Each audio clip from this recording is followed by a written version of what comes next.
শয়তানি বুদ্ধি। দাঁড়া দেখাচ্ছি মজা। তো মিষ্টি কি করছিস তুই? যা বাইরে জামা কাপড়গুলো শুকিয়ে গেছে, একটু ঘরে এনে ওগুলো ভাঁজ দিয়ে রাখ। একটু মাকেও তো একটু হেল্প করতে পারিস। সারাদিন খালি ফোন আর ফোন, একটুও কেউ আমাকে সাহায্য করে না। দূর, সব কাজ আমাকে একা হাতে করতে হবে।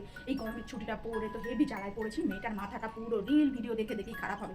সব ভুলে যাবি পড়াশোনা, দেখবি 2+2 কত হয় সেটাও তোর মনে থাকবে না। উফ, সারাদিন কাজকর্ম করে করে আমি নাজেহাল হয়ে যাচ্ছি। কেউ আমাকে একটু সাহায্য করিস না তোরা? যা তাড়াতাড়ি জামা কাপড়গুলো উঠিয়ে নে, ঝড় বৃষ্টি আসলে সব ভিজে যাবে আবার। যাই জামা কাপড়টা তুলে দিই, নালে মাম্মি তো বলবে। হে ভগবান, কত কাজ পড়ে আছে। আর ওয়েদারটাও দেখো, এত গরমে কি আর সহ্য করা যায়? যাই বাকি কাজগুলো সব সেরে নিই। আর তুই এখনো উঠিসনি? যা তাড়াতাড়ি।